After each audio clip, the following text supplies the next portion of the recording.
Notre Fioretti semblera simple à certains, mais il débouche sur une question mystérieuse. Aujourd'hui, un drôle de geste du Padre Pio. Cher ami fidèle du Padre Pio, bonjour, mon nom est Jean Goyard et vous assistez au programme Sur les pas du Padre Pio.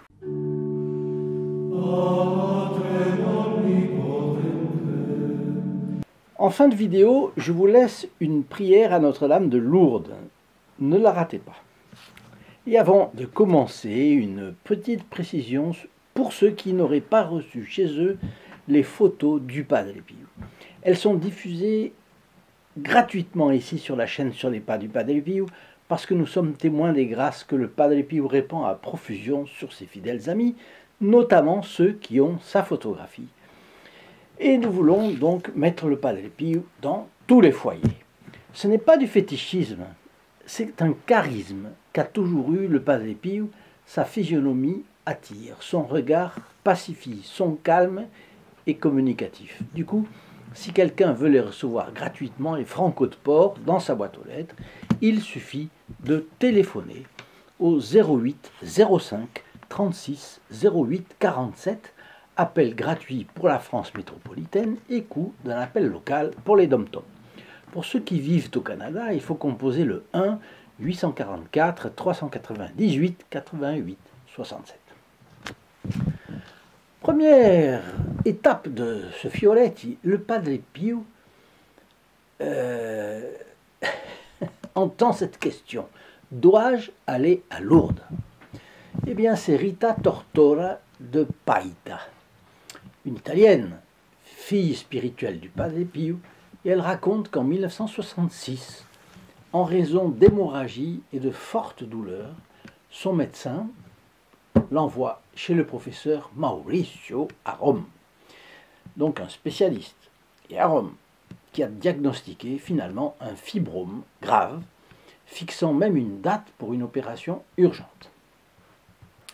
Madame Tortora de Paita, évidemment, n'est pas très à l'aise et elle a immédiatement raconté en confession cela au Padre Pio. Et elle lui dit ce qui s'est passé, elle lui demande si elle peut se rendre à Lourdes avant l'opération. Et Padre Pio lui répond « Mais bien sûr, vous devez d'abord voir Notre-Dame, c'est évident. » Et le conseil est humble et sage, parce qu'il pourrait dire « Non, moi je vais prier pour vous et vous serez guéri. » Non, il est humble et sage.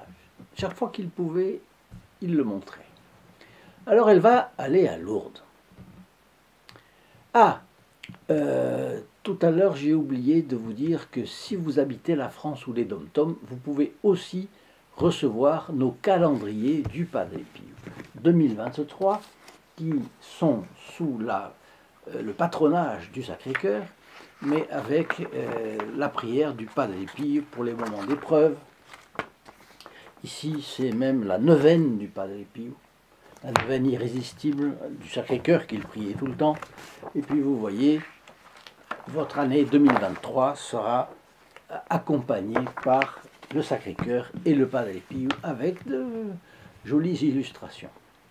Et puis, même chose pour la prière du Padre Pio. Vous le savez, dans les moments de tiédeur et de difficulté. Bon, celle-là aussi, elle peut vous être envoyée gratuitement, bien entendu. Pour les calendriers, la seule condition d'éligibilité, c'est d'être en France ou dans les dom-toms, France métropolitaine ou dom-tom, donc en France. Donc, aux mêmes conditions de gratuité que les photographies dont je vous avais parlé tout à l'heure. Alors la deuxième étape, c'est la chose suivante, un geste étrange du Padre Pio. Vous savez que les capucins usent d'une corde à nœuds franciscaine, blanche, autour de la taille, et qui tombe très bas vers les pieds. Alors après avoir donné l'absolution à Rita Tortora de Paita, puisqu'elle était venue en confession, le Padre Pio lui a passé la corde sur l'abdomen dans un geste étrange, comme s'il voulait repousser quelque chose. Et après son pèlerinage à Lourdes, la malade consulte à nouveau le professeur Mauricio à Rome, avant de se faire opérer, c'est normal.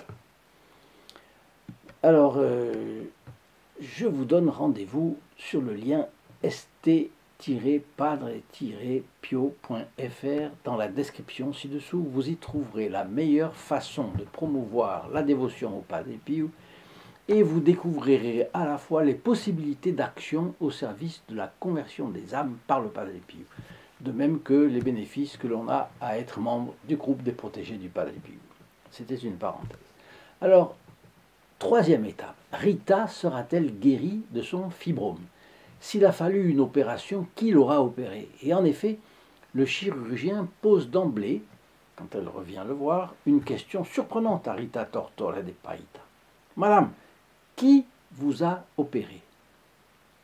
Et Rita de Paita lui répond, personne, professeur, je suis ici pour être opéré.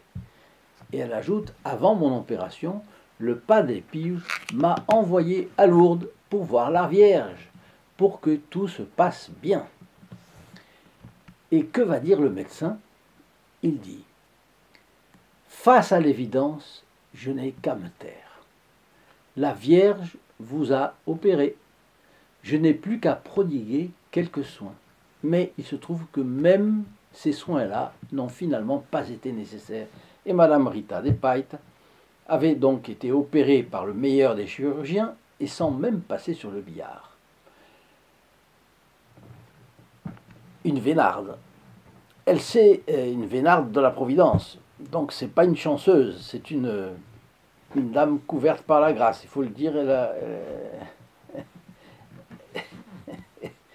les prières du Padre Pio lui ont valu cela. Elle s'est ensuite magnifiquement portée. Elle avait eu recours aux bonnes personnes, donc.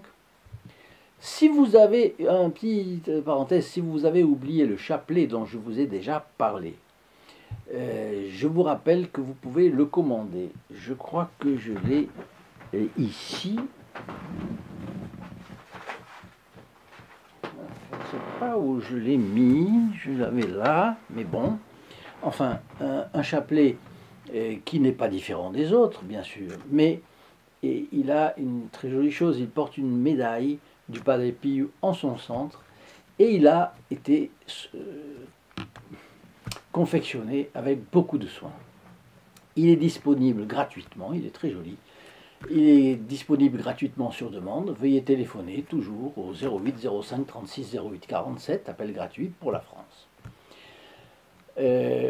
Métropolitaine, un coup d'un appel local pour les dom-toms. Pour ceux qui vivent au Canada, je vous rappelle, composez le 1 844 398 88 67.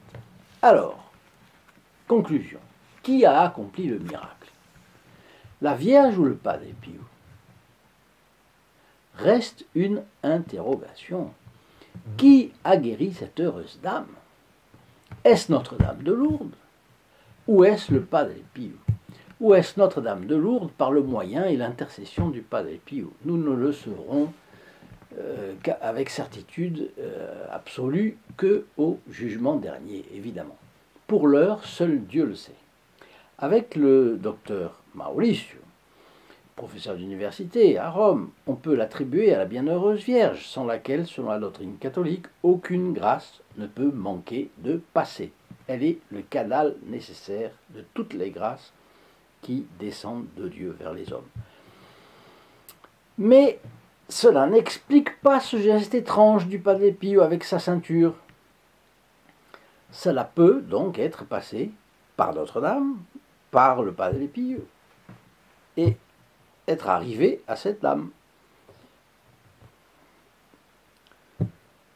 Vous savez que si Notre-Dame est toute seule pour demander une grâce pour quelqu'un, contre tous les saints du ciel et tous les anges du ciel, elle obtiendrait.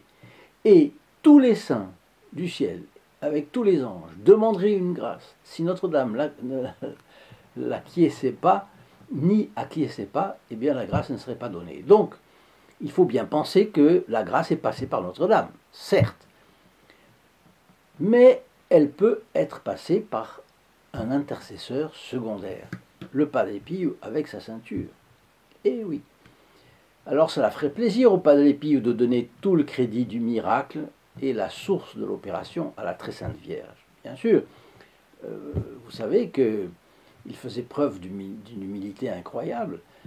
Il disait toujours aux fidèles gratifiés de miracles de toutes sortes qui venaient auprès de lui pour témoigner à quelqu'un de chair et d'os qu'ils avaient été contents du miracle opéré à la suite de la prière du Padre Pio. Il disait « Remerciez la Vierge, pas moi ». Oui, sans aucun doute, mais les souffrances du Padre Pio y étaient pour beaucoup. Alors je vais vous laisser la prière à Notre-Dame de Lourdes maintenant. Je vous l'ai promise, je dois vous la laisser. Je vous rappelle seulement de partager au maximum ces vidéos, d'ajouter vos commentaires, ainsi que votre like qui nous fait toujours progresser dans l'échelle des appréciations de YouTube. Et je vous en remercie. Cette fiolette était tirée du livre Padre Pio, les miracles inconnus du saint au stigmate du journaliste José Maria Zabala. Prière pour demander à Notre-Dame de Lourdes protection et refuge. Sous votre protection, nous cherchons un refuge, Vierge Immaculée de Lourdes, qui êtes le modèle parfait de la création selon le plan originel de Dieu. À vous, en ce jour, nous confions les malades, les personnes âgées, les personnes seules. Soulagez leurs souffrances, essuyez leurs larmes et obtenez pour chacun d'eux la force nécessaire pour accomplir la volonté de Dieu. Soyez le soutien de tous ceux qui soulagent, jour après jour, les souffrances de ses frères et sœurs, et aidez-nous à grandir dans la connaissance du Christ qui, par sa mort et sa résurrection, a vaincu le pouvoir du mal et de la mort. Notre-Dame de Lourdes, intercédez pour nous. Chers amis fidèles du Padre Pio, je vous laisse et je vous souhaite une très bonne journée. Je vous dis à très bientôt. Et n'oubliez pas, nous prions les uns pour les autres. Au revoir. In nome del Padre, del Figliolo e dello Spirito Santo, e così sia. Sia lodato Gesù e Maria, e